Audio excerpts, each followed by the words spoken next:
we are spiritual beings and we face a spiritual battle. And I want friends who are going to fight in the spiritual for me. And I want friends who are praying over my life, friends that are praying over my marriage. I want friends that are like, I can call and know, like, hey, man, I'm dealing with this, and I can know they're going to pray for me.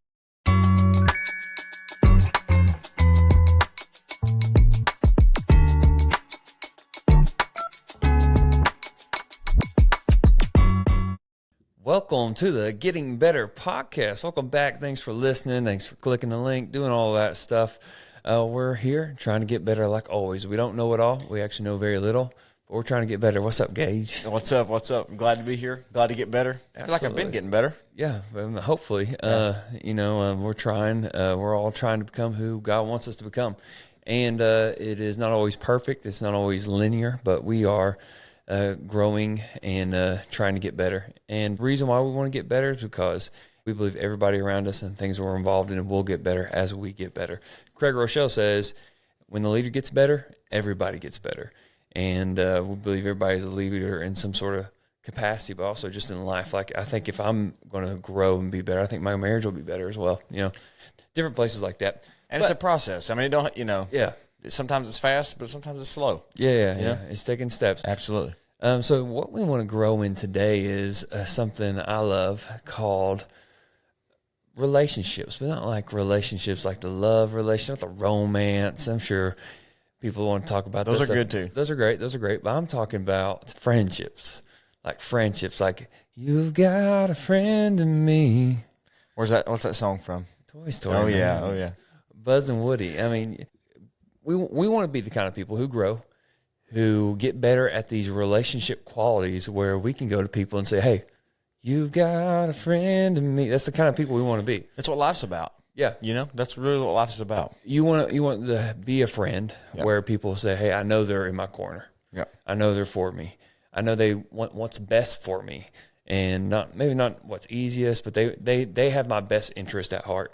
You want to be that kind of friend. And everybody's always looking for good friends. And if you're sitting at home or you're listening or you're driving, watching this, whatever you're doing, hopefully you're not driving and watching, wouldn't recommend. But if you're like, hey, I would love to have some good friends. I don't feel like I have a lot of good friends. I think I need some better friends, or I need some good friends. And what do those good friends look like? I think I have some ideas of what good friends would look like. But the thing about finding good friends is if you want to have good friends, you got to first be a good friend. And I think that plays out. I think if you are a good friend, people will be drawn to you and want to be that type of friend as well. So I think it really starts with you. And so we're going to make this start with, what do good friends look like? That's our question today. What do good friends look like? And as we kind of help talk about this, it's like, all right, do I look like that? And can I become more like that to be that type of friend that people want to have around, that people can say, hey, I know I've got a friend in you. So that's what we're doing. Sorry, there's a lot of words there. I should explain that well. Absolutely. And the thing is, there's all kinds of qualities about, being a good friend or having good friends.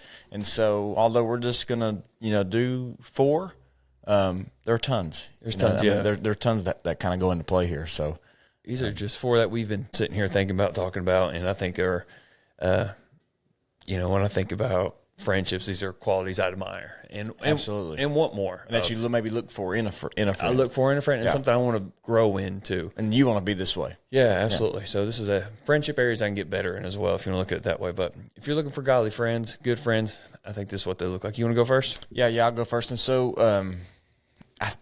something kind of convicted. This has kind of convicted me. The first one I'm using here.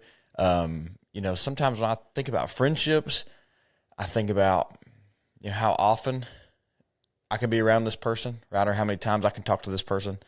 And I think that's kind of not necessarily the correct view of that. Like you have a time cap on how much time you can spend with them? Is that what you're saying? Or I feel like I'm not a good friend if I'm not seeing them every day. Okay. You know what I'm saying? Or if I'm not talking to them every day. Yeah. Or maybe if I don't have these long conversations, maybe the time cap.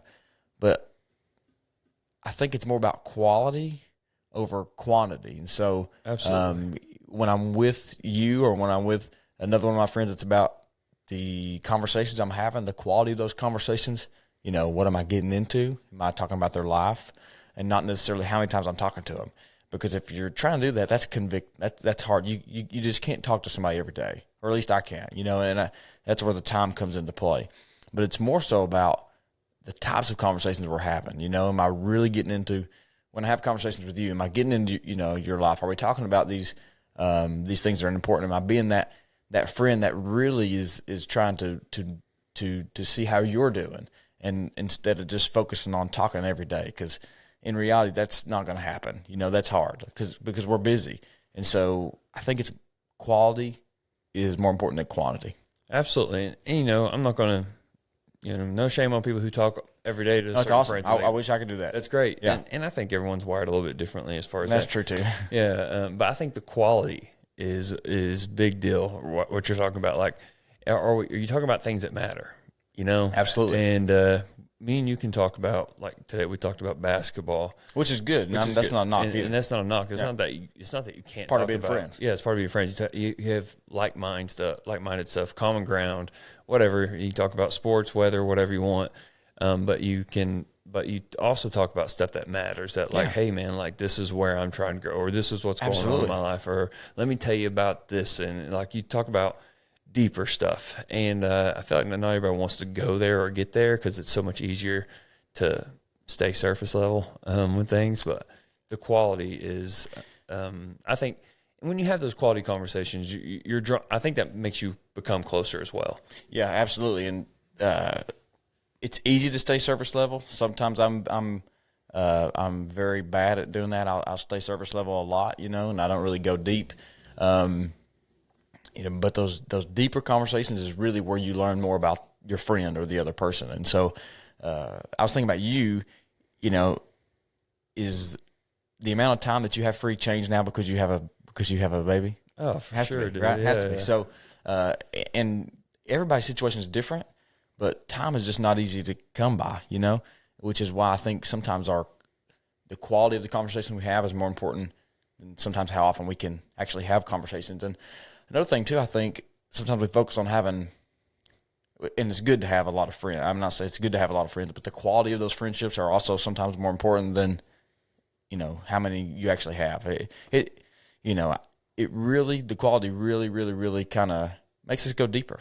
And not easy to do because, again, it's easy to stay surface level, especially for me, because sometimes it's quicker, especially when you think about time, and basketball and jobs and all these things come into play. But if we can just take, 10 minutes, you can have a quality conversation in 10 minutes.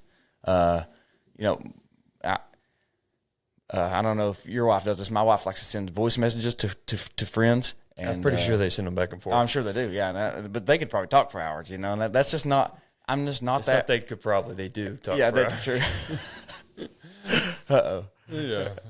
I'm not that type of person, Bless him, Lord. Yeah, I need help on that one. I'm just not that person, but you can have a deep quality conversation, even in 10 minutes. Yeah, and I think – and that's not to shame people that have those long ones. I'm just saying you don't have to shame yourself if you don't have those long ones. No, absolutely. And so how would you describe quality conversation? So when I think of that, I'm like intentionality. Absolutely. Okay. When I'm going to somebody, and I don't do this well, so I'm confessing right here. I'm not saying I have I have the blueprint for quality conversation. It's like now in this position, it's like sometimes I do this well, sometimes I don't. I like to pre-plan conversations. And I did not do this when we have hung out today. Like I don't do that hardly ever, but it's like, all right, what's some topics I can talk about? How can I ask them about this? How can I ask this about going on in their family? Where can I bring this up? Especially if you know something is going on. Yeah, especially, because I want to be that iron that sharpens iron, and I want to be absolutely a quality conversation where it's building up and it's helping other ones where they know they got a friend in me. Yeah. I want to be that type of friend. So I think the quality of it really comes to intentionality. It's just like anything. Like if you sit down, if sports is an easy thing for us, so I'll go with that. But if you're going to go play a basketball game, or if you're going to coach a basketball game, you go in there with no game plan, you have no scouting report. Sure, you can go do that, but won't it go much better if you plan it out? A lot better. Yeah, a lot better. I think your quality conversations will too. Yeah. If you plan this out, I'll do another one. Working out. If you go in there and work out and you don't have any plan, usually you just kind of get in there and scattered and kind of do a bunch of stuff. But if you have a plan to go about that and do that well, usually it's a little bit better, a little bit more fruitful. and your conversations are the same way. Absolutely. And to be honest, now that I'm talking about it, I think I need to do that better. Me too. I'm telling you, it's when we were kind of thinking how we were going to do these topics, that's one that really, really convicted me, because it's easy for me to stay surface level because it's easiest, I think. And so, I just got to go deeper sometimes.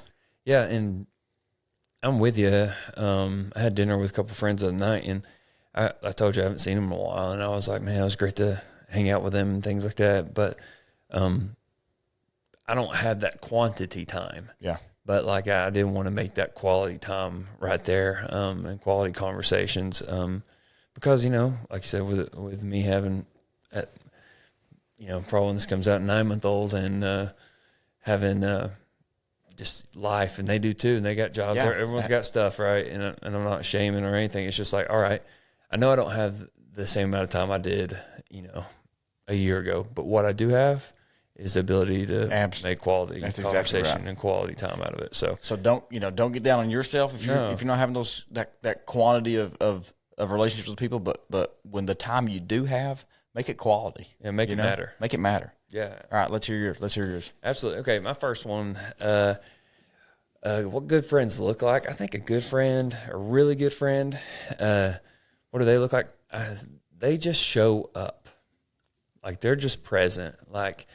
And you may not have to show up at every graduation or every single ball game or something like that. You don't have to go to everything, but they just show up and are present when maybe things get tough. Maybe things aren't perfect. I got a verse. Screenshotted it on my phone real quick. I'm going to get it out. Should put it in my notes. Smart play. Yeah, always connected to the verse. That's good. Oh, gosh, man. I like it. It says, a friend loves at all times, and a brother is born for a time of adversity. And what I like about that is like someone who's close to you, a friend, a brother, a sister, like they're in a time of adversity. Like even when things are tough, real friends show up. Like they're present. They're available. They're not like good luck by yourself. No, they're present. And I'll just give you an example. I got this one friend. I won't say his name, but I had my papa passed away. 5 years ago or so now, and I remember I didn't tell him when the funeral was. I'm sure he found out, but we get there and going through things, and he shows up. Yeah, he was there. I didn't tell him to. I don't know who told him, when it was, or what. But I would not have thought less of him if he didn't show up. Would not have thought less. It's he's got stuff going on, no worries. But he chose to show up, and so I do think more of him because he chose to. And a few years go by, and he has stuff in his life, and I know what's going on. So you know what I do? I show up for him because he showed up for me. I think real friends, great friends, choose to show up for each other, even in times of adversity, even when it's difficult. They show up for the mountaintops, but they also show up for the valleys. Like they're just present with you. So you're not going through stuff alone. You're not celebrating your wins alone, and you're not also going through the hardest times alone. Like real friends just show up, they're present, and they're with you no matter what's going on. Yeah, I think that's obviously very, very, very important. You gotta have people there. Yeah. You gotta have people there. And here's the thing: it doesn't change the circumstances around of your situation if it's a tough one, but it does give you somebody to go through it with. Absolutely, that's important. Having somebody there to go through life with is very important. Yeah, and especially when adversity hits, it's like you won't be able to say all the right things. You won't know all the right stuff. You won't have enough scripture memorized to comfort someone always, right? But what does comfort somebody is that they're not alone. Absolutely. That they're going to battle with somebody. That they have someone to talk sense to them too when they're going through stuff. Well, I'm thinking this like, oh, no, let me remind you who you are. When you have friends that are going to be there, remind you that like God loves you, He sees you, like you're not alone. Like even though you go through the deepest, darkest valley, darkest valley, shadow of death. Psalm 23. Says, I will fear no evil, for you are with me. And he's talking to God, obviously. But he's like, if you have friends who remind you that God's with you and I'm with you and speaking blessings over you, praying for you, being present with you, that changes your whole circumstance. And having a friend there brings you a little bit of peace. It brings you comfort. Yeah. Even advice. Oh, yeah. Or, hopefully if it's a friend that's a Christian, it's, they're praying for you. They're walking through it with you. And not only do you, I think it's kind of how we started this today, we want that from other people, but we want to be that for other people. Absolutely. Because it'll draw people in, as a friend for us too. But Yeah, that's a super important Yeah, one. and so what made me show up for my friend one day wasn't the fact that I was just like, I need to show up. It was the fact that I remembered that someone showed up for me. And so, listener, whoever's listening and watching, like, think about it. You want someone to show up for you in life? Go show up for somebody else. That's good. And I promise they'll remember how, hey, he showed up when I was going through that, or she was there when I was going through this. They helped me celebrate one of the biggest days of my life. I want to celebrate them too. So I think if you just real friends, great friends, show up for each other.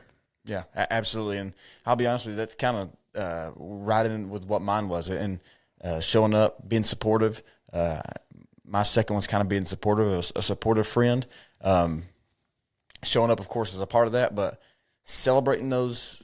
Obviously you want to be there in the hard times, but you also want to celebrate those times when something goes good. When when your friend gets, married, or when your friend has a baby, or when they get a new job. You want to celebrate those things too, right? You want to be there with them in the low times, but you want to be there with them in the high times, right? And you want to support them, and because you want that in your life, I want it in my life, right? Right. And if to do that, we got to be that way. But I think that's what helps make a good friend. I don't know, they're there in the bad, but they're going to celebrate you in the good too. Absolutely, man. Having people that are just going to, like I said, they kind of go hand in hand a little bit, but I think so. The support of like, hey, I saw you doing, for example, Gage, you coach basketball, man. Hey, man, I know I don't coach basketball, but man, I'm supportive of you. I want to know how Jellicoe's doing. Yeah. I want to know how your team's doing. I want to know, like, hey, man, what have you guys been doing? What you up to? Like, how's the season going? I care about you, so I want to support you in that way. And if you need something, like, hey, you need me to show up for a game, you need me to, like, God forbid, do some laundry for the basketball team. You can. You're more welcome to. I'll probably delegate that one. No. But in different ways, I want to support you, man. And so, like, for example, like my buddy he helps coach a middle school football team, and I don't go to a lot of the games, but like I go to at least once a year, and we take pictures and hang out. And he really loves it, and he loves the kids, and he loves doing it. And he does a great job, and I enjoy supporting him. And that's like his love language is like for people to show up for that kind of stuff. And it's fun to be able to. It's fun because do I care about? I don't coach middle school football. Right. I don't necessarily care about it enough for me. Yeah, they don't have to be be your favorite thing. But I love him. Right. And so I want to be there to support him and that's really what it boils down to is kind of caring or love. Because I'm not saying you have to. You don't need to go to all your friends' games. You don't need to do all these other stuff that just maybe inconvenient. But when you do show up when it's inconvenient, right, or when it's really not for you, that shows the person you care. Absolutely. Right? And to be a good friend, you want to care. Yeah, they went out of their way for me. They made a effort to be there to support. I mean, that's a big deal. I think that's important. It's important, and again, a couple of weeks ago we did a podcast about community and those types of things, and that a supportive friend provides that community for you, right?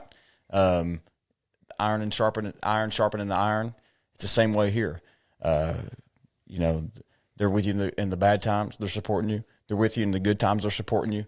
You keep sharpening, and you get better.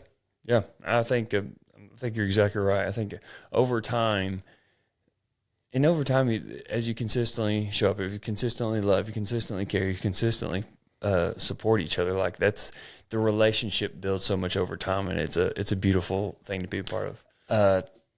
I don't know the exact verse because I don't attend a lot of weddings, but this is a verse that is read in weddings a lot about the two is greater than one or stronger than one because you're supporting each other. Yeah, I mean, I know it's read a lot of times in wedding ceremonies, but it's the same way in friendships. Two's better than one, and when you're in the low times, two's better than one. Absolutely. When you're in those high times, two's better than one. Yeah. I don't have to think it's important. I like to think of, I know nothing about animals. I know nothing about farming. I know nothing about any of that. However, there's a verse that talks about being yoked. Jesus says, take my yoke on you and learn from me. So a yoke is two animals they would attach two animals together. Right, and it kind of makes the load easier to bear. With like a piece of farm equipment. Equipment, to kind of pull stuff. Obviously, if you're yoked to Jesus, you got a pretty good partner pulling you along. But if me and you are yoked and we're carrying a burden together, it's going to be a lot easier to carry than me just carrying it alone. Absolutely. You know? And again, same way in the good times too, just being supportive in the bad and the good, and being yoked to somebody who, who's there for you. Yeah. So, yeah. No one will ever complain that they don't have to carry your weight alone. Absolutely. And when you're supportive, when you're present, I just think that it goes a long way and speaks volumes for a friend. That's how to be a good friend right there. Fourth one, I'm actually we've kind of hit on this through a few different podcasts, but I just think it's such a good topic. I think really good friends, not just good friends, but like really good friends hold each other accountable.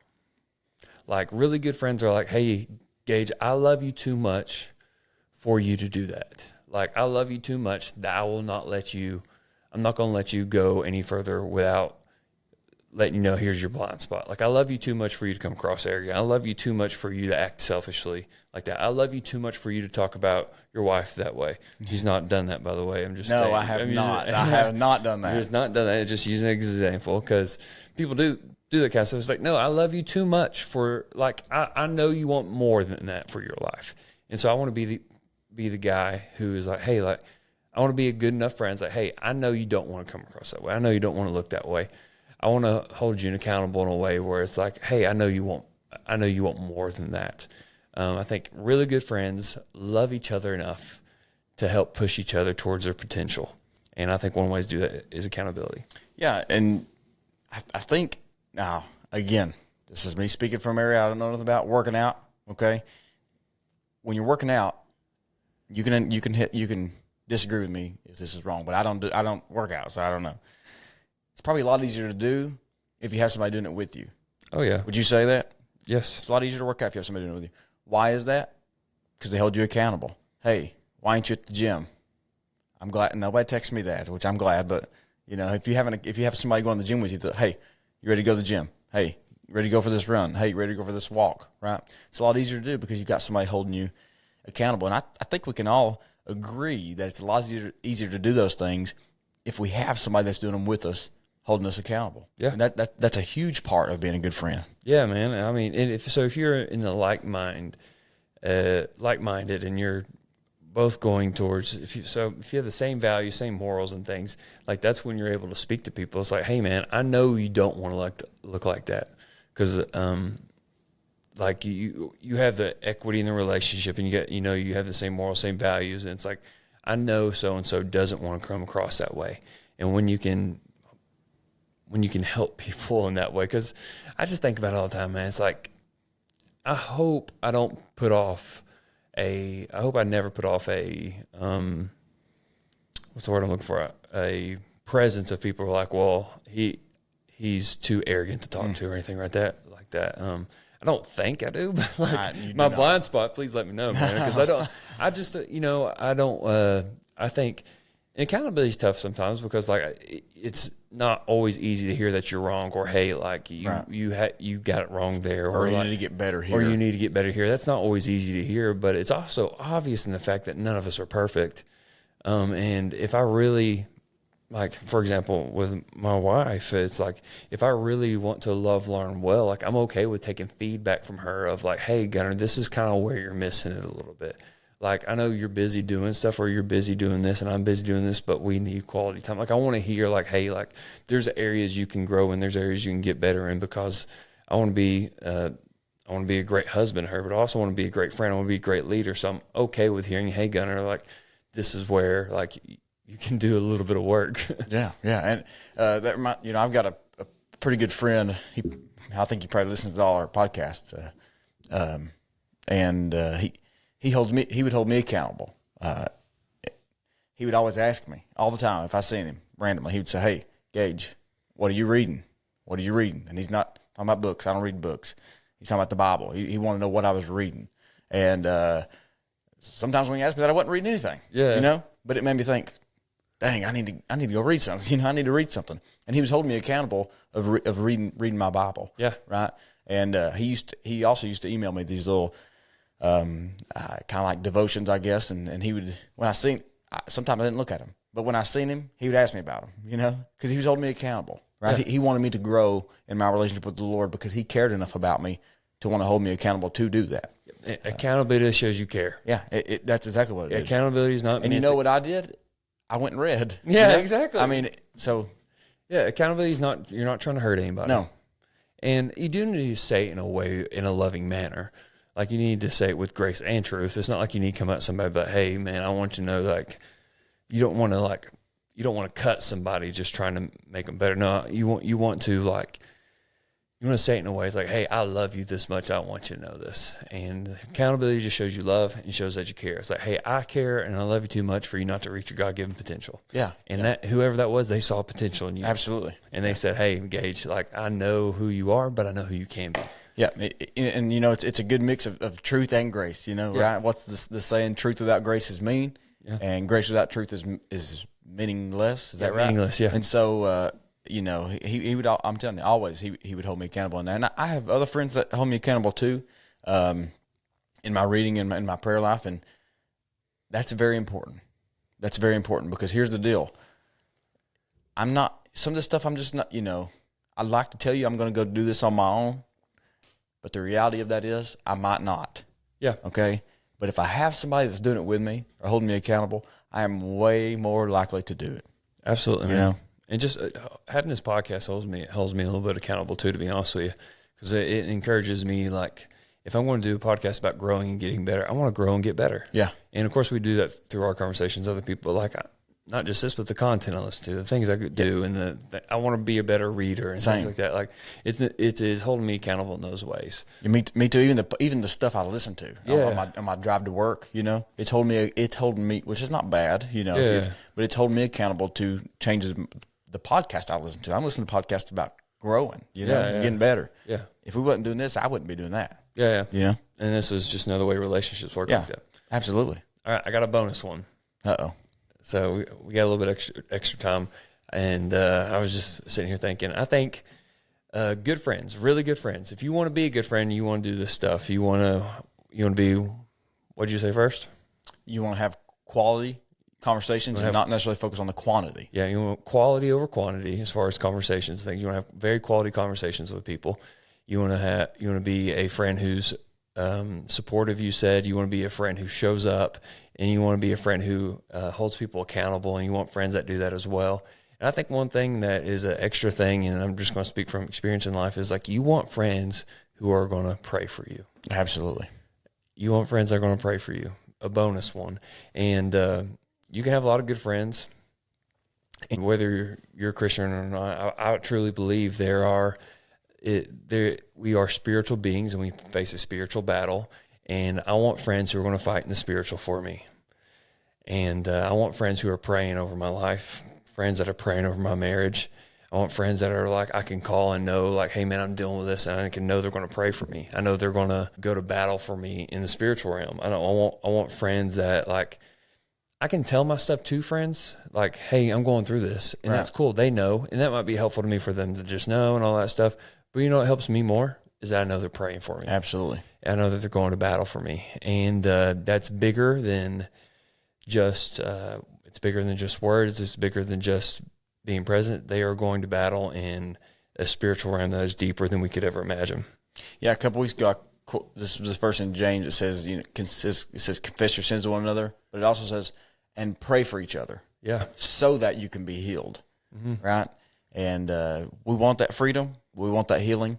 And we got to have those people that are in our corner praying for us. Right? Yeah. And same thing for us. We got to pray for our friends too. Yeah. You know, but we got to have those friends in our circle, right? That are really praying, really digging in, and really wanting the best for you or for me. Yeah. And that's really what it shows. It shows that they're for you. And if you know they're for you, then you know they're going to be praying for you. Yeah. And they're praying for you, your family, different things you're whatever going situation. Through, whatever situation. Yeah. They're not just saying that they're praying, like they're, and we could all be guilty of saying, yeah, praying here in text messages. I've done that a million times. Seriously. Yeah, I've done it a bunch too. But like, we're actually praying, and because you matter that much to us. And that's the kind of friend you want. But more importantly, that's the friend you want to be. That might be the most important one. I think it's easy to discount that, honestly. Yeah. Seriously, sometimes. And I maybe I can just speak for myself. It's easy for me to discount that. That's very important. Yeah. I mean, that's very, very important. You want friends that are praying for you, going to go to battle for you. Absolutely. Yeah. So, recap. You want friendships that have quality conversation, not just quantity. You want quality time, quality conversations. You want friends that are going to show up. You want friends that are going to be supportive. You want friends that are going to be accountable, hold you accountable, hold each other accountable. And you want friends that are going to pray for you. And like we said, if you want good friends, you first have to be a good friend. So you want friends that have these characteristics? Be that friend that has these characteristics, and watch friends be that way towards you.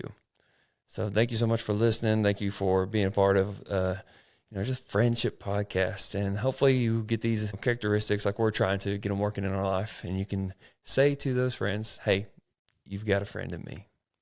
Thanks for listening. And as always, keep on getting better.